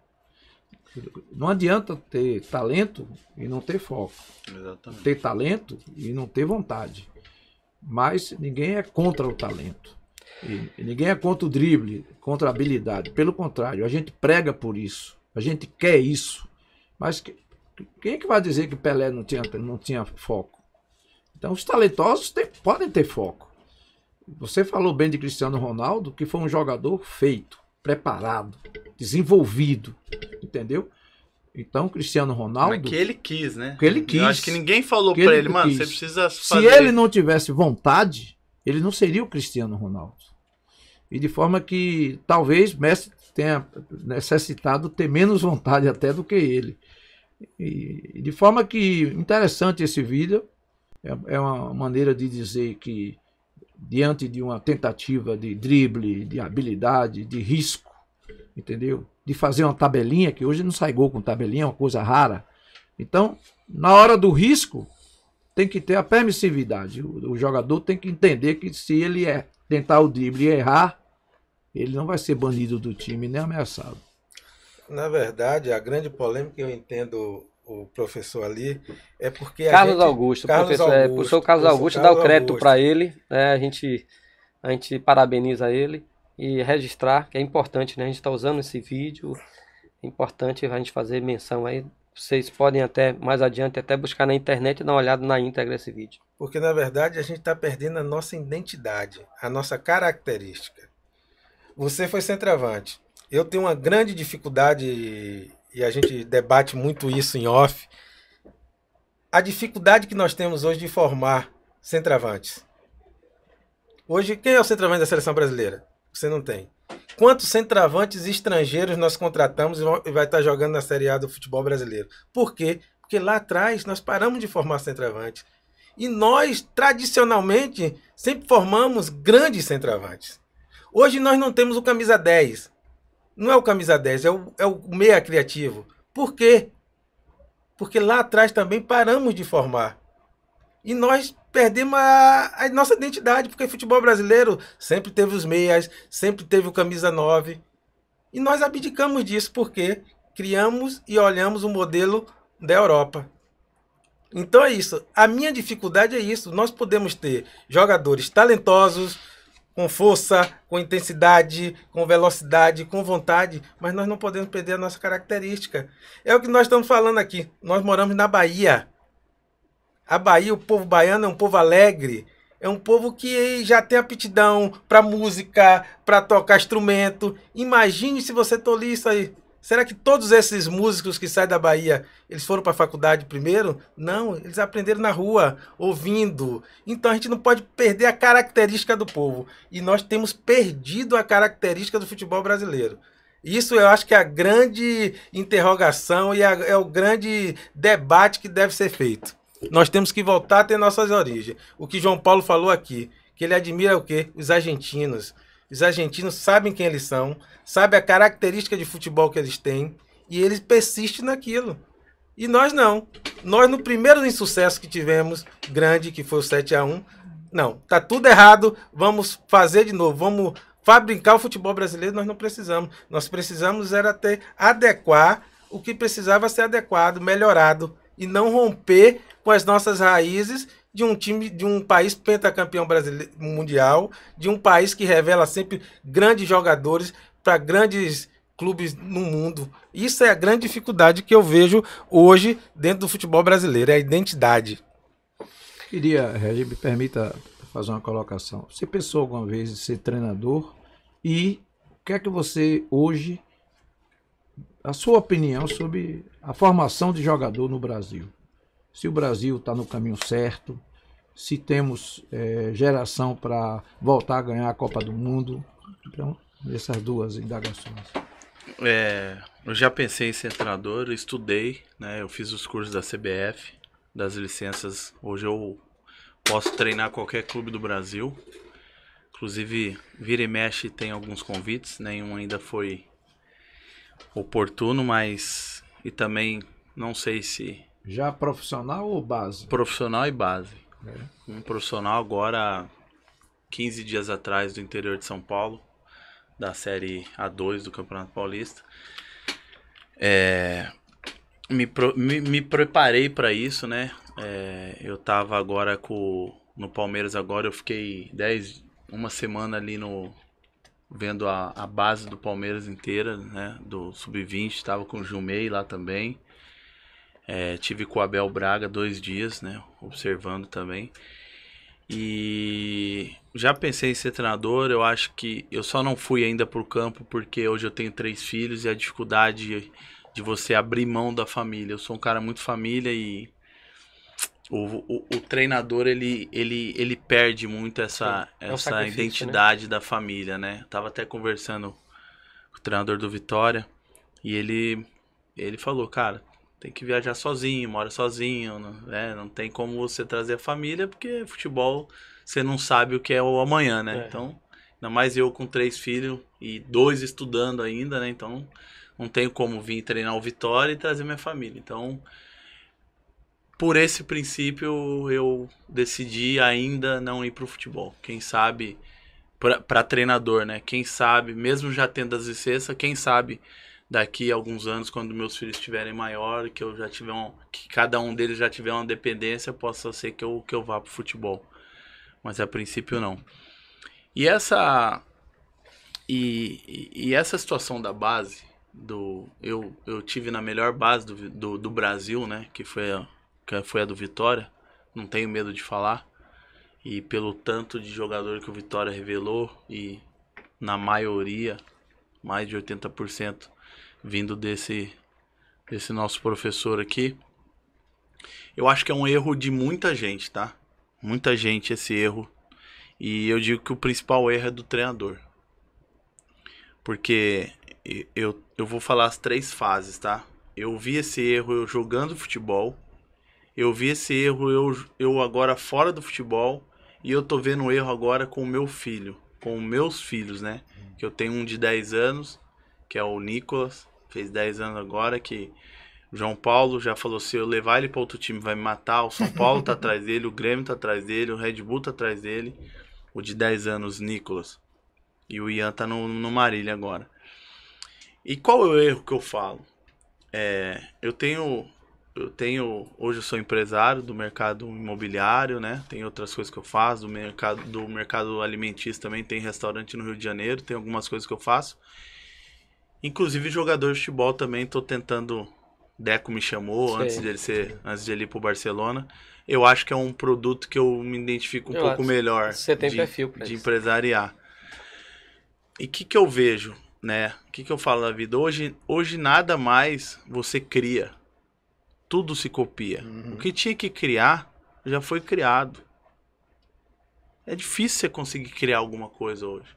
O que você tem que fazer? Você tem que pegar o que é bom aqui e o que é ruim aqui. Você vai montar um restaurante. Pô, o que eu vou no restaurante que eu não gosto? Vou dar um exemplo, não tem problema a gente fazer propaganda, não. Não. Você vai no restaurante, à vontade. você vai tomar um refrigerante, você pede uma Coca, o cara fala o quê? Não tem Coca, pode ser Pepsi? Isso é ridículo. Pra quem gosta de Coca, pra quem gosta de refrigerante, é muito ruim, né? Então você pega, então se eu fizer um restaurante, eu não posso deixar o cliente chegar e ter essa condição, né? De não ter o produto. Então você monta um restaurante, você tira isso. Você tira o que você vê que é de ruim. E o que é de bom? Pô, eu chego no restaurante, eu gosto quando a mulher me recebe na porta, me leva até a mesa, então você traz isso pro seu restaurante. Então você molda o que é ruim, você tira o que é bom, você continua. O Brasil, ele tá conseguindo tirar o que a gente tem de bom, que é o nosso talento. E não é a Europa. A Europa não tira. Quem tá tirando... Exatamente. A Europa quer. A Europa contratou o Antony, contrata o Vinícius Júnior, contrata o Rodrigo, contrata o Endrick com 15 anos. Por quê? Porque eles querem o talento. Só que lá eles já têm uma formação técnica, tática, mas eles... Pode perguntar para qualquer jogador lá. Não, o Antony não chega lá e o treinador fala assim, se você driblar 2 vezes eu vou tirar do time. Se você ir pra cima do cara, eu vou tirar o time. Lógico que ele vai passar pro Antony, sua função é essa, essa e essa. Agora, o que o Antony vai fazer, ele não tá nem aí. O Brasil não. O Brasil tá pelo contrário. O Brasil tá querendo pegar a lição europeia, quer trazer o mercado europeu, mas tá tirando o talento. O professor Augusto ali, né? César Augusto. César Augusto. Por que ele viralizou? Porque ele tá falando um negócio óbvio e básico. Mas se é óbvio e básico que todo mundo teria que fazer, e por que ele chamou tanta atenção? Porque as escolinhas não estão fazendo. As escolinhas não estão fazendo. A base não faz. É um crime o que estão fazendo com as crianças. Exatamente. É um crime. Eu tô vendo isso com meus filhos. Eu tô acompanhando. Eu acompanhei jogando, acompanhei de fora, tô acompanhando agora com os filhos. Cara, eu fui jogador de futsal, que agora... Não, antigamente era... Futebol de salão. Futebol de salão, agora é futsal. Eu fui de futebol de salão. Se eu voltasse de um jogo de futebol de salão, sem fazer 5 gols, eu chegava bravo em casa. O jogo do meu filho hoje de 10 anos é 1-0, 0-0, 2-1, 1-1. Mas sabe o que é isso? É que você tem que tocar pro lado, você tem que passar, você tem que tocar. Toca aqui, volta aqui, toca aqui, faz assim. E isso, se fosse só no futsal, menos mal. Porque se criou, e é verdade, que o talento, ele precisava passar no futsal. E eu passei. Por quê? O que o futsal nos trazia? Porque aqui estamos com um expert do negócio. Porque que o futsal traz diferente do campo? A gente que entende futebol é fácil falar. Passa a bola toda hora. Campo bem menor, a bola tá toda hora no seu pé, você tem que tomar a decisão muito mais rápida, você tem que desvencilhar do zagueiro num espaço curto. Isso faz o quê? Faz você inteligente, rápido, driblar rápido, tocar rápido, tomar decisão rápida, certo? Não, o futsal hoje não é mais isso. O futsal hoje, você fica tocando a bola, o time fica aqui atrás e os moleques ficam tocando a bola. Passa, ó. Perdeu a bola, corre lá pra trás, espera. Hoje o jogo de 10 anos é 1 a 1. Não tem ousadia. Não, esquece. Não tem tentativa. Pior, eu não tenho medo de falar. Meu filho tá jogando Campeonato Paulista. Eu tô vendo o treinador sendo expulso. Que é um absurdo. Treinador gritar, treinador xingar. O menino dá um drible e perder a bola, toma um gol, o menino chora dentro da quadra. Sabe por quê? Porque a cobrança é muito grande. A cobrança é desleal. A cobrança pros meninos não é jogar futebol mais. Não é ser alegre, não é se divertir. Tanto que eu quero tirar meu filho do futsal. E se o campo tiver assim também, não vai jogar também. A criança tem que brincar. E aí a gente pegou o módulo Europa e trouxemos para dentro do Brasil. Só que se a gente trouxesse só a tática, só o desenho que eles têm lá, menos mal. Mas a gente está tirando. E aí me desculpa falar, mas o maior erro para mim é dos treinadores. E dos clubes grandes é do treinador e da diretoria. Porque hoje é o seguinte, o treinador lá do interior de São Paulo, do que tá jogando a competição, ele tá jogando contra a Palmeiras, contra a Santos. É sub-10.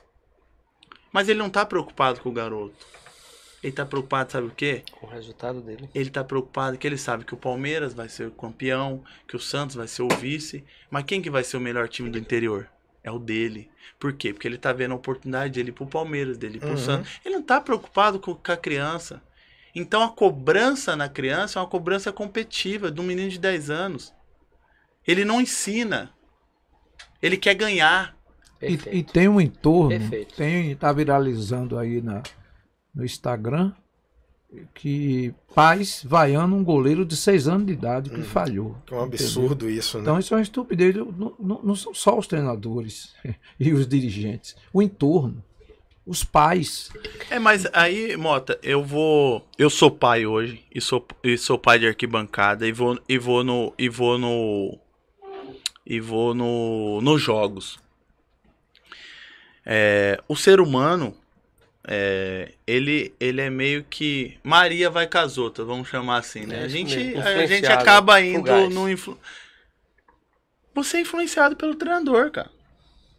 O treinador faz isso no treino. O treinador faz isso no jogo.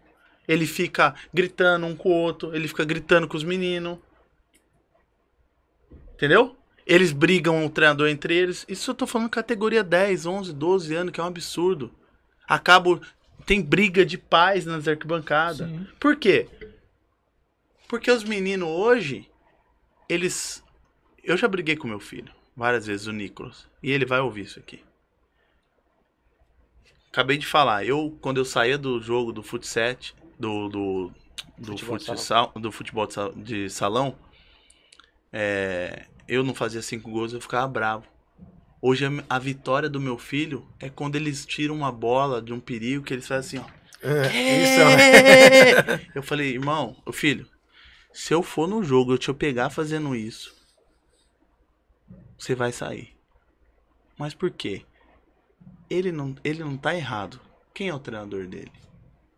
Quem ele tá vendo? O que ele tá treinando, né? Isso não é, eu tô falando dele, mas se você for, são os meninos. Então eles estão empolgados, eles se empolgam porque tirou uma bola. Não é porque fez o gol, porque deu um drible, porque deu uma carretilha, que deu não. Acabou, tá acabando isso. E são profissionais, e aí desculpa falar, mas são profissionais que nunca jogaram futebol e que estão matando o futebol. Muito por despreparo de nós ex-jogadores, isso eu concordo. A gente teve muita dificuldade. Hoje um pouco menos, bem menos hoje. Os atletas estão se profissionalizando pós-carreira. Antigamente, Mota pode falar melhor do que eu. Antigamente não tinha isso. O ex-jogador sempre seria ex-jogador. Era rotulado de não conseguir trabalhar mais em outros lugares, né? E que eu acho um absurdo. Já falei pro João Paulo, eu não tenho nada contra. Mota teve estrutura de Vitória, mas é uma coisa minha. E que eu vi um treinador do profissional fazendo. Quando a gente reclama na base, chega, o jogador chegou no juniores, não sabe cruzar. O jogador não sabe cabecear. Aí são duas coisas. A primeira, alguém treina ele? A gente fazia, de quinta-feira a gente fazia só treino de finalização para quem era os atacantes. Alguém treina isso? Que chegar lá no profissional, o treinador não tá errado. O treinador não tá errado, porque ele tá pegando um produto que teria que ser treinado. Ele não vai treinar no profissional, não dá tempo. Aí o profissional não, o profissional é outro mundo. O profissional é ganhar. Resultado. O profissional é ganhar. O profissional é ganhar. Mas treina isso? Eu treino. Quem que treina? Sabe? Conhece? Quem já que chutou a treina? bola? Como que o cara vai falar pra mim? Como que o treinador no Sub-15 vai falar pra mim que eu vou cabecear uma bola errada? Como que ele vai me ensinar? Quem foi ele? Não tem nada contra quem não foi jogador de futebol. Mas se eu tivesse um clube hoje, principalmente nas categorias menores, mesmo eu tendo estudiosos, eu tenho que ter jogador. Eu tenho que ter jogador. Simplesmente por uma coisa, eu vou até te interromper. A melhor forma de se ensinar é simplesmente, não é pela palavra, é pelo exemplo. Como um treinador que não sabe bater numa bola, que não tem experiência de campo, ele vai conseguir dar esse exemplo só com a teoria, sabe? Eu tô achando assim perfeita a sua colocação, assim, Isso, maravilhosa. Reginaldo, que eu queria Então, falar. Eu quero, no meio do podcast, lhe parabenizar por tudo que você falou. Foram, não sei se essa parte de análise da divisão de base, do comparativo, dos erros, foram 10 minutos de grande sabedoria e de prática. Parabéns, Alexandre, porque tem atleta que foi sucesso dentro de campo, mas quando sai não tem essa análise, essa opinião. E eu lhe faço uma pergunta, me permita. Fica à vontade, mano. Eu achei a atitude de Felipe Luiz bonita, de não aceitar o cargo de coordenação e aceitar ser treinador sub-17 do Flamengo. Entendeu? Então, o que é que você achou disso? E se você aceitar um convite de profissional, você não estaria errando, porque você deveria primeiro ser um treinador na base. Aí quando a gente fala do querer, né, que a gente falou do atleta, ele se estende também para as outras profissões, Sim, né? qualquer profissão. Se o Felipe Luiz quer ser treinador, ele abriu mão de ser gerente, abriu mão de ser gestor e acredita num processo dele como treinador. Ser treinador do Sub-17 do Flamengo, às vezes é muito melhor até de ser treinador de um profissional de algum estado, né? É verdade. E assim, e a escolha dele, em cima do que o senhor está falando, eu já não me vejo hoje como um treinador abaixo do Sub-20. Porque eu digo que meus filhos roubaram minha paciência com criança. Então hoje eu não seria um cara para ensinar. Eu já seria um cara na reta final, num Sub-20. Já dar uma instrução, já para dar só aquela lapidada final. Entendeu? Mas já pegar o menino já praticamente formado, né? Que você num Sub-20 já tá Sub-20, que já tá antes do profissional. Porque os meus filhos, eu tenho 3 filhos hoje, eu digo que eles roubaram a minha paciência com criança. Então eu não me vejo chance zero. Se for da seleção brasileira, para mim ser treinador do Sub-15, eu não quero. Não precisa me convocar. Cícero que chegou agora, né? O Cícero, o Rodrigo Caetano. Não me chama. Sub-15 eu não vou. Os 17 também não. Por quê? Aí do Felipe. O Felipe, ele tá no Rio há muito tempo. Como eu falei, Sub-17 do Flamengo é Sub-17, né? E ele sabe que ele pode... É um clube que ele tem uma carreira já consolidada. É um clube que ele pode, do Sub-17 ir pro 20, do 20 ser auxiliar do clube e já tá no clube, né? E já começa uma carreira... É lógico, eu acho que a preparação ela é muito válida, né?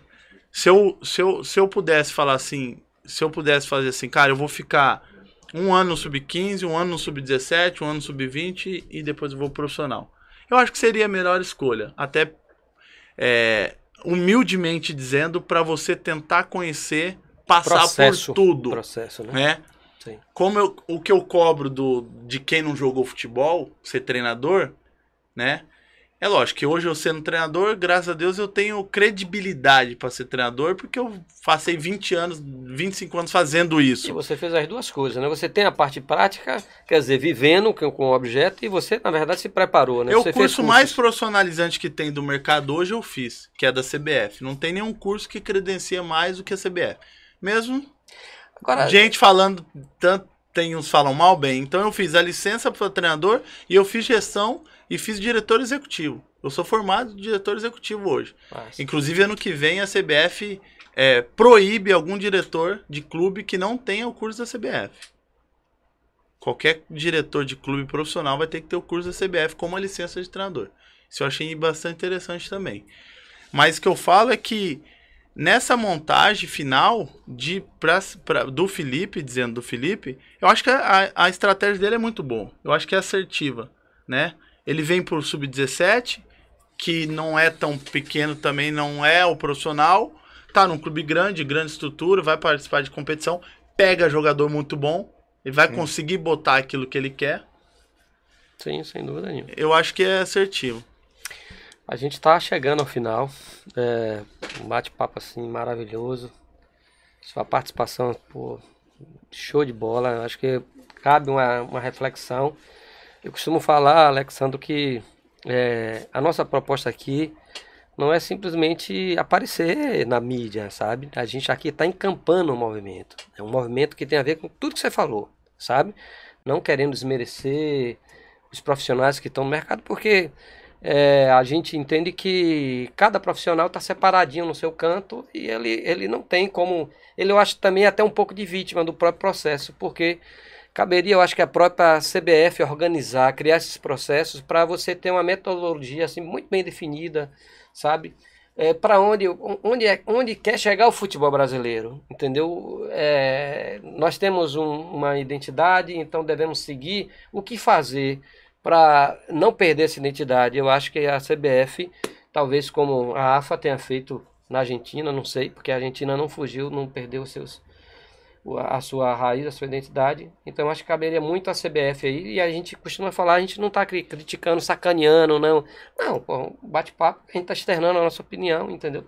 Pessoas que vivem na bola. Inclusive essa é a minha opinião muito forte quando eu falo do treinador de base, que eu falo, e eu gosto sempre de pontuar bem, porque eu não falo que não tem que ter. Não, sim, lógico, eu entendo. O cara que é os chamados estudiosos que estão falando agora, né? Sim. No curso eu me bati muito sobre isso e eu expus a minha ideia. É que eu acho que é o seguinte, eu tive isso no profissional, que é mais difícil. E eu dei um exemplo dentro do curso da CBF, vou dar um exemplo aqui. Eu tive duas situações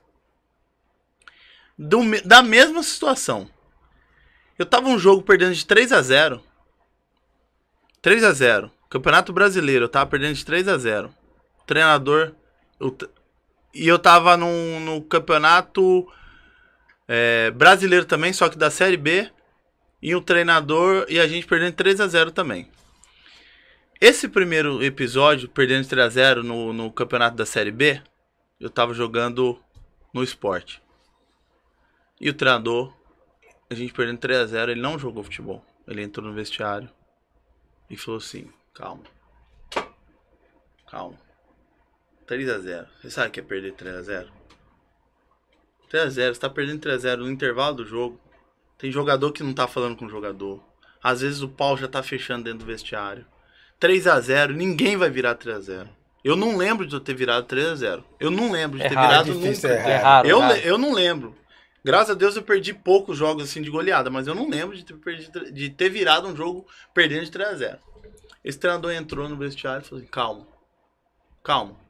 Todo mundo já falou? Calma. Agora é o seguinte, a gente só precisa fazer o primeiro gol. Eu falei, tá bom. E o meu time do Sport era o time todo de cara experiente. Nós precisamos fazer o primeiro gol. A gente vai fazer o primeiro gol, agora a gente vai voltar, apertar o time, nós vai voltar e vai fazer o primeiro gol. 3-1. Quando a gente fizer o primeiro gol, automaticamente, o time já vai dar uma assustada e a gente vai subir e vamos fazer o segundo. Confia em mim. Com 15 minutos a gente fez 2 gols. Treinador é profissional, não tô falando de base aqui não. Alguém tem dúvida aqui que a gente vai empatar o jogo? Alguém tem dúvida que a gente fazendo 2 a gente empata o jogo? Os caras vão ir lá pra trás, a gente vai pressionar. Alguém tem dúvida que a gente empata o jogo? Não. Beleza. E agora vocês já sabem, né? A gente tá perdendo 3-0, empatamos o jogo, ganhar é de menos. Mas a gente vai ganhar, fica tranquilo. Vambora! Bateu o pau e vambora. 7-1. Nós tomamos foi 7. 7-1. A probabilidade maior era essa. Sabe por quê? Ele nunca jogou bola, ele não sabe o que é perder de 3-0. Ele não sabe o que é. Ele nunca tinha vivido isso dentro de campo, a sensação. Ele tava falando ali, fazer o gol, fazer o segundo, os jogadores estão na cabeça ali. Sabe o que eu tava na cabeça? Esse cara é maluco. Nós vai tomar mais. Porque o jogador sabe. O jogador sabe. E o cara tem que estar preparado para essa situação. E o outro treinador, eu dentro do Maracanã, tomando 3-0. O treinador entrou. Dorival. Entrou. Não é porque tá na seleção, não. Entrou e falou assim: já brigaram? Já discutiram? Tá bom. Vamos voltar agora pra nós não tomar mais. Eu tava no Cruzeiro. Porque senão a gente vai apanhar lá na... Vai apanhar lá em BH a hora que a gente chegar. Então agora é fechar a casinha pra não tomar mais. Ou alguém acha aqui que a gente vai empatar o jogo ou ganhar? Alguém acha aí? Alguém acha? Pode falar. Não, né? Então tá bom. Então vamos fechar a casinha pra nós não tomar uma goleada aqui e não apanhar lá. Vamos pro jogo.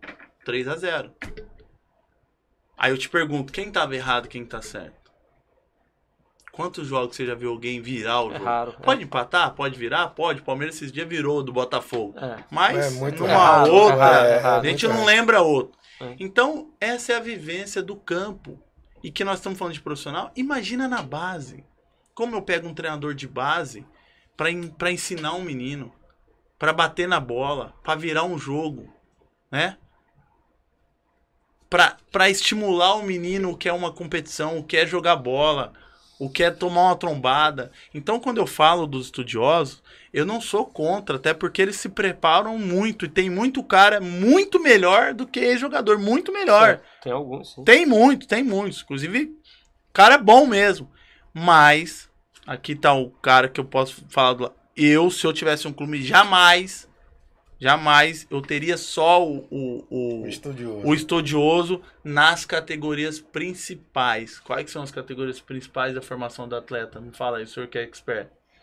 O senhor acha essencial? Tem as categorias básicas, que é infantil, juvenil e júnior, que todo clube começa com eles. Agora, se você puder começar antes, é interessante, porque tem uma série de coisas que a ciência diz que é melhor você começar com 5 anos, com 6, com 7. Então você imagina na divisão de base de um clube, como o Vitória, como o Bahia, num sub-10, que eu tô dando exemplo por causa do meu filho, que é o Nicolas, que eu tô vendo que ele tem um talento, mas ele precisa melhorar algumas coisas, sabe? Uhum. Mas por que eu vejo isso? Porque eu joguei.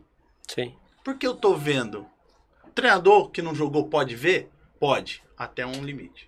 Ele não vai ver o que eu vejo. Desculpa falar. Visão Estou falando eu. Não tô falando eu, Alexandre. Tô falando o ex-jogador, o cara que esteve em campo. Então eu assisto o treino do meu filho, assisto o jogo do meu filho. Eu vejo ele limitado em algumas coisas e que ele pode ser melhorado. Agora, o cara não tem qualidade de melhorar isso. Não é qualidade de profissional. Ele não tem qualidade porque ele não sabe. Não tem ele não viveu. Ele não tem conhecimento. Ele Então não consegue ter essa visão. é isso que eu acho difícil na divisão de base. E a gente está vendo em clube grande essa dificuldade. Geral. Perfeito esse depoimento seu. Só soma aí o que a gente já vem falando há algum tempo aqui. E o que Alexandro, ele falou assim com muito respeito a todos os profissionais de futebol. Nós temos amigos, você tem amigos, Eu inclusive, tenho. não é isso? e todos têm seu direito de buscar isso, né? De buscar ser um treinador de futebol. E ninguém está falando aqui que isso não é legítimo, totalmente legítimo, sabe? Mas também é legítimo de que as pessoas que trabalham no futebol tenham uma facilidade para conseguir esse conhecimento teórico que aquele, muitas vezes, que não trabalhou no futebol, conseguiu, sabe? E aí, Alexandre, eu não vou me alongar muito, até porque o nosso horário aqui já está chegando. A gente bate muito nisso e não é bater na CBF, sabe? É necessário você popularizar esse conhecimento teórico para que esteja à mercê daquelas pessoas e jogadores que muitas vezes não têm condição de pagar um curso. Você tem condição, mas tem tantos bons aí que não tiveram condição de pagar um curso e são bons, seriam bons. Por quê? Porque tiveram essa vivência prática. A melhor forma de ensinar é o exemplo. Um pai ensina seu filho, não é com palavra, meu velho. O filho está observando, é todo gestual, é o comportamento. E assim também em qualquer área, sempre vai ser com exemplo. É mais fácil.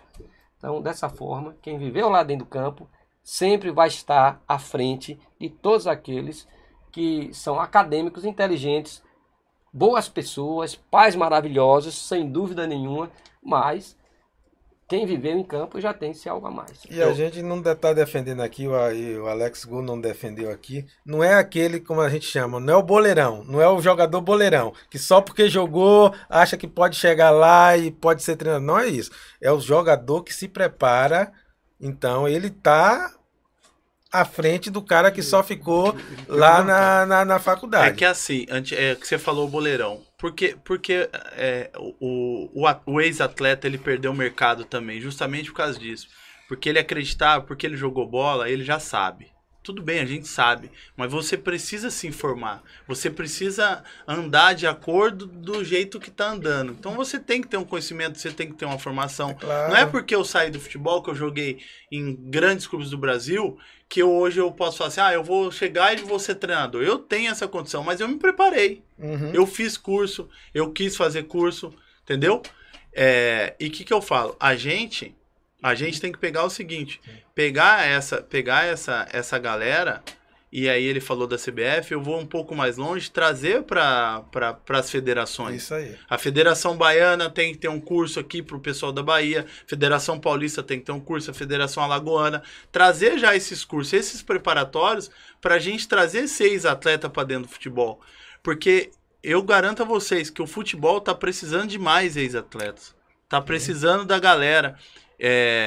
Eu digo sempre que o conteúdo que a gente tem é muito rico pra gente não entregar em lugar nenhum. Né? Eu tenho um amigo meu que eu tava fora do futebol, né? E ele falou assim, cara, beleza, você tem restaurante, você tem não sei o quê, mas você não tem propósito, você tem que entregar o que o futebol te deu.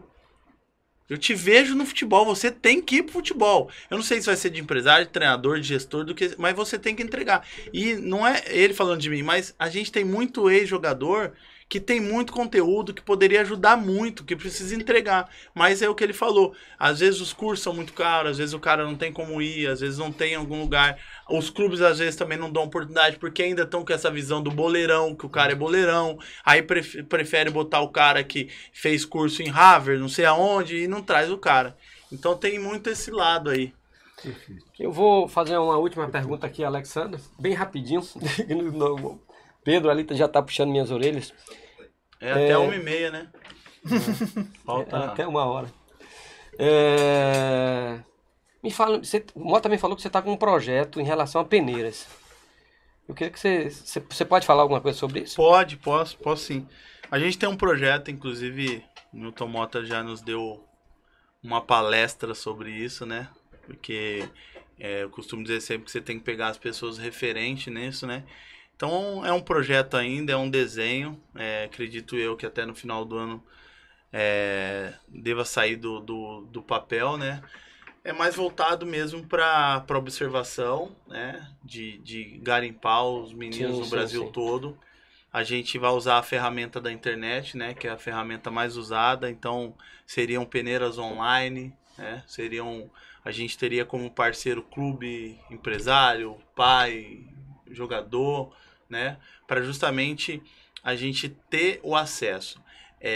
A gente ouve muito falar, eu não concordo, mas a gente ouve muito falar, eu não tive oportunidade, né? O jogador fala, o pai fala, ou o menino foi injusto, a oportunidade. Então a gente quer levar essa oportunidade para o Brasil todo e até para o mundo, de realmente o jogador ser visto. E não ser visto por uma ou duas pessoas, ser visto por o mundo todo. Então essa ferramenta vai trazer a oportunidade da gente estar fazendo uma peneira online, ao vivo. Então você que vai estar na plataforma, você vai ter como ver, vai ter todo o histórico do jogador, do menino que está lá, quantos anos que ele tem. E é bem legal, eu tô bem confiante. Massa. Você está fazendo uma coisa que o mundo está fazendo, né? Em todas as áreas, você está segmentando, né? Isso. Você está especializando, é perfeito. Eu acho massa, eu acho que tem tudo para dar certo. Eu acho que com certeza, se tudo encaminhar da maneira que está encaminhando, eu venho aqui no programa e a gente apresenta ele aqui. Massa, vai ser um prazer. Eu quero agradecer Alex Gol. Porra, massa, muito bom a tua participação aqui. A gente não esperava menos do que isso. Eu acho que a sua vivência assim, ele credenciou, a sua facilidade de explicar também, né? Foi perfeito, você deixou muito claro o que você pensa, né? E aqui nós estamos aqui com as portas abertas. Depois que você tiver com esse projeto já bem definido, traz aqui, a gente vai apresentar. Quem sabe no futuro a gente não está utilizando isso também. Acho que é uma ideia assim maravilhosa. E seja sempre bem-vindo. Agradeço a Mota aqui, que é o nosso guru, é um gestor também do Aprendendo Futebol, que tem aberto as portas assim para que várias pessoas como você tenham participado. A gente fica muito feliz. E a gente torce para seu filho também, né? Vou torcer para ele dar certo. Ele já tem um bom exemplo.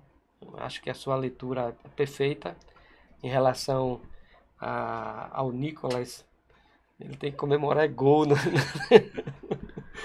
É por aí. E seja sempre bem-vindo, Alex. Eu queria passar aí para a Mota fazer as considerações finais. Que é um talentoso músico de ouvido e depois foi para a faculdade de música. Então, Alexandro, ele tem uma vida cheia de experiência, deslocamento, alojamento, viagens, momentos bons, momentos ruins. E isso é interessante, faz dele uma pessoa assim abalizada para vir tocar em assuntos que todos nós gostamos, que é o futebol. A gente só tem que agradecer. E a par de tudo isso é que a gente fala. A simplicidade, a humildade, isso aí tenho certeza que é um excelente pai, entendeu? Foi um excelente filho. E é uma pessoa assim que nos encheu de orgulho e satisfação de recebê-lo aqui. Um abraço. Riva. Eu não esperava menos, já tinha acompanhado alguns podcasts que a Alex participou. Realmente conhece de futebol, tem umas ideias bem assim alinhadas com o que a gente vem falando aqui no nosso podcast, e seu colega está com razão. Você não pode ficar fora do futebol, não. O futebol precisa de pessoas que têm antenados, que têm as ideias que você tem. Muito bom estar com você aqui. Não, obrigado, eu que agradeço. E vou deixar um comentário final, na verdade, um exemplo final, né? A gente está falando de divisão de base, e agradecer a oportunidade de estar aqui falando com vocês. O meu filho, o Ian, tá com 18 anos, está indo para o Marília, né? E o Nicolas, meu filho, hoje é um cara que a própria Nike já está acompanhando ele. E ele está jogando no Primavera de Indaiatuba, que é onde eu estou morando, em Indaiatuba. E eu como pai, e a gente fala muito papai aqui, né? Lá os próprios pais, né? Porque o Nicolas, ele foi convidado pelo João Paulo para ir Palmeiras, pro Grêmio, pro Biasotto no São Paulo, pro Red Bull, e os caras falam assim: cara, você tá perdendo a oportunidade do seu filho ir para esses grandes clubes. Aí eu falo assim: não, meu filho ainda é uma criança, ele não é um atleta ainda, ele ainda é uma criança, ele ainda é uma criança. Eu quero meu filho ainda perto de mim, eu quero ele brincando de bicicleta, eu quero ele soltando pipa, eu quero ele brincando. Eu não quero dar responsabilidade para ele ainda de treinamento, de estar num clube grande. Por quê? Porque daqui a 5, 6 anos, porque pro Palmeiras, pro São Paulo, qualquer clube, eu tô dando exemplo aqui, ele não é uma criança, ele é um produto, né? Ele é um produto. E daqui a 5 anos, esse produto o Palmeiras pode me entregar de volta. Só que ele me entrega um produto e eu perdi um filho em 5 anos. Você perdeu uma criança. Exatamente. Então, eu prefiro ele. Ah, mas seu filho não vai jogar futebol? Vai. Primavera de Indaiatuba hoje, que é um clube que está na A2 do Campeonato Paulista, né? É um clube hoje que não tem uma estrutura de um grande clube, mas vai estar estruturando. Mas tá ali. Ele tá brincando, ele tá indo jogar, joga o Campeonato Paulista, joga contra os grandes clubes e ele tá ali. Eu não preciso disponibilizar meu filho de eu morar em outra cidade, de eu ter que levar ele 3 horas de relógio para São Paulo para ele treinar e eu ficar dentro do carro esperando para depois eu trazer ele. Eu sair de casa meio-dia, ter que voltar às 7 da noite para ter um sonho, porque o sonho não é do meu filho ainda. Ele ainda é uma criança, ele não tem sonho. O sonho é do pai. Eu tenho sim, é lógico, como pai, eu quero que meu filho... Quero não. Gostaria muito que meus filhos virassem jogador de futebol? Sim. Mas na hora certa. Ele ainda é uma criança. E eu brigo muito com isso, principalmente com as pessoas em volta, porque a pessoa fica falando, ah, mas, pô, seu filho, lá na frente você não vai se arrepender. Não. Eu não vou me arrepender, sabe por quê?